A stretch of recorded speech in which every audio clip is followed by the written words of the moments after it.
네, 안녕하세요. 임상 초고수 홍쌤의 5분 싹 시작하도록 하겠습니다. 오늘 같이 풀어볼 문제는요. 심리검사. 심리검사 우리 할 거잖아요. 그죠?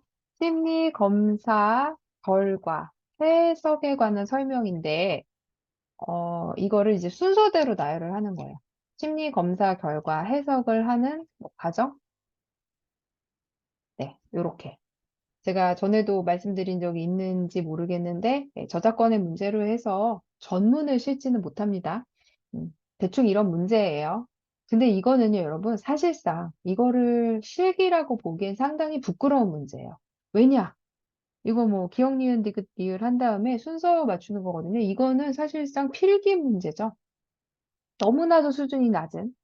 그래서 2점밖에 안 되죠. 하지만 우리가 또 2점 때문에 떨어질 수도 있어서 예, 그래서 알고는 있어야 되는데 이거는 너무나도 기초적인 문제고 그냥 논리성만 가지고 추론을 하셔도 맞추실 수가 있는 문제예요. 그래서 이거를 좀 틀렸다. 라면 공부하면 되죠. 네, 문제가 있다라고 말씀드리기보다는 공부하면 됩니다, 여러분. 네, 제가 그렇게 부정적인 사람이 아니에요. 공부하면 됩니다. 그럼 심리검사 결과를 해석을 하는 과정을 한번 그럼 우리가 머릿속으로 한번 그려볼게요. 일단은 검사 결과를 해석을 하려면 뭘 해야 돼요? 검사를 했겠죠. 그러니까 검사를 해서 자료를 되게 여러 가지를 놓고 우리가 생각을 할 거란 말이에요. 그죠? 그래서 이 검사자가 이 결과가 주는 의미를 생각을 하는 시간이 되게 많이 필요하죠. 저 같은 경우에도 이제 검사를 하게 되면 여러 가지 심리 검사에서 결과상에서 나타나는 시사하는 것들이 어떤 의미인지를 계속해서 추론을 하거든요. 왜냐하면 MMPI랑 뭐 TCI랑 예를 들어 SCT가 있는데 이 세 개가 일맥상통하게 뭔가를 던져주는 의미가 일관적이어야 되는데 사실은 일관적이지 않은 경우가 더 많아요. 그래서 이 비일관성이 주는 또 의미는 무엇인지, 일관적이면 일관성이 주는 의미가 무엇인지를 우리가 상당히 깊이 있게 일단은 생각을 해야 되겠죠. 검사를 하고, 그 다음에 결과를 숙고하는 과정, 깊이 있게 이제 생각하는 과정이 있겠고, 그 다음에 또 우리가 어떻게 해야 돼요?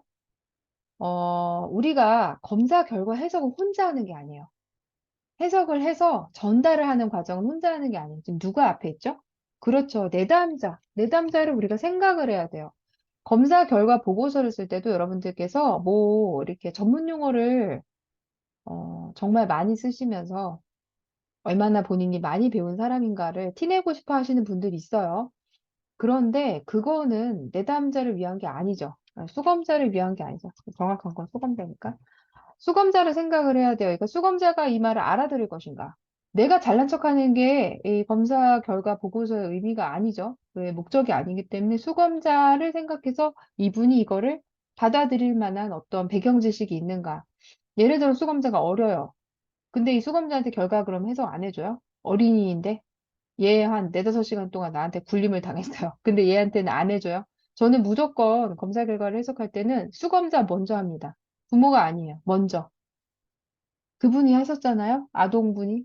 아동분이 먼저 아동분이 알아들을 수 있는 말로 해야 되고, 이 검사 결과를 받아들일 준비가 되어 있는가? 그러니까 수검자를 생각해야 돼요.